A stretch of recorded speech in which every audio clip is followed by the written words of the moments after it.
नमस्कार दोस्तों, स्वागत है आप सबका एक नई कहानी में। सूरज और सालू दीपावली की खरीदारी करने को हड़बड़ी में थे।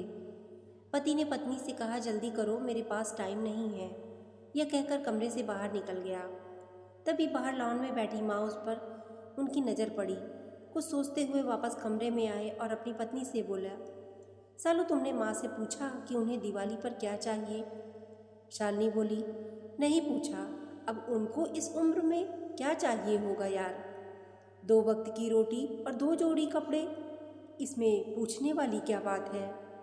यह बात नहीं है शालू, माँ पहली बार दिवाली पर हमारे घर में रुकी हुई है, वरना तो हर बार गांव में ही रहती थी, तो उनका मन रखने के लिए ही पूछ लेती। अरे इतना ही माँ पर प्यार उमड़ रहा तो खुद क्यों नहीं पूछ लेते? झल्ला कर चीखी थी सालू और कंधे पर हैंडबैग लटकाते हुए तेजी से बाहर निकल गई।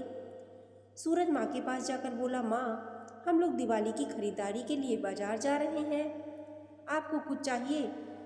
तो माँ बीच में ही बोल पड़ी, मुझे कुछ नहीं चाहिए बेटा। सोच लो माँ, अगर कुछ चाहिए तो बता दीजिए। सूरज के बहुत जोर देने पर माँ बोली, ठीक है, तुम रुको, मैं लिख कर लाती हूँ। तुम्हें और बहू को बहुत खरीदारी करनी है, कहीं भूल ना जाओ। ये कहकर सूरज की माँ अपने कमरे में चली गई और कुछ देर बाद बाहर आई और लिस्ट सूरज को थमा दी। सूरज ड्राइविंग सीट पर बैठते हुए बोला, देखा शालू, माँ को भी कुछ चाहिए था पर बोल नहीं रही थी। मेरी जिद करने पर लिस्ट बना कर दी है। इंसान जब तक जिंदा रहता है रोटी और कपड़े के अलावा भी बहुत कुछ चाहिए होता है। अच्छा बाबा, ठीक है, पर पहले मैं अपनी ज़रूरत का सारा सामान लूँगी, बाद में अपनी माँ की लिस्ट देखते रहना। ये कहकर शालिनी कार से बाहर निकल गई। पूरी खरीदारी करने के बाद शालिनी बोली, अब मैं बहुत थक गई हूँ, मैं कार में एसी चालू करके बैठती हूँ, आप अपनी माँ का सामान देख लो।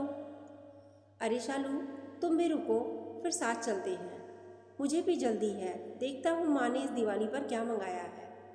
ये कहकर माँ की लिखी पर्ची जेब से निकालता है। बाप रे, इतनी लंबी लिस्ट, पता नहीं क्या क्या मंगाया होगा। ज़रूर अपने गांव वाले छोटे बेटे के परिवार के लिए बहुत सारे सामान मंगाए होंगे। और बनो श्रवण कुमार, कहते हुए शालिनी गुस्से से सूरज की ओर देखने लगी। पर ये क्या? सूरज की आंखों में आंसू और लिस्ट पकड़े हुए हाथे सूखे पत्ते की तरह हिल रहे थे। पूरा शरीर कांप रहा था। शालिनी बहुत घबरा गई कि क्या हुआ, ऐसा क्या मांग लिया तुम्हारी माँ ने? ये कहकर सूरज के हाथ से पर्ची झपट ली। पर्ची में लिखा था, बेटा सूरज, मुझे दिवाली पर तो क्या किसी भी अवसर पर कुछ नहीं चाहिए, फिर भी तुम जिद कर रहे हो तो तुम्हारे शहर की किसी दुकान में अगर मिल जाए तो कुछ पल फुर्सत के मेरे लिए लेते आना। ढलती हुई सांझ हूँ अब मैं सूरज, मुझे गहराते अंधेरे से डर लगने लगा है, बहुत डर लगता है। पल पल मेरी तरफ बढ़ रही मौत को देखकर जानती हूँ कि टाला नहीं जा सकता। शाश्वत सत्य है, पर अकेलेपन से बहुत घबराहट होती है सूरज। तो जब तक तुम्हारे घर पर हूँ, कुछ पल बैठा कर मेरे पास, कुछ देर के लिए ही सही बांट लिया कर मेरे बुढ़ापे का अकेलापन। बिन दीप जलाए ही रोशनी हो जाएगी। मेरे जीवन की सांझ, कितने साल हो गए बेटा तुझे स्पर्श नहीं किया। एक बार फिर से आ मेरी गोद में सर रख और मैं ममता भरी हथेली से सहलाऊं तेरे सर को। एक बार फिर से इतराए मेरे हृदय में, मेरे अपनों को करीब, बहुत करीब पाकर मुस्कुरा मिलूं मैं मौत के गले। क्या पता अगली दिवाली तक रहूं ना रहूं।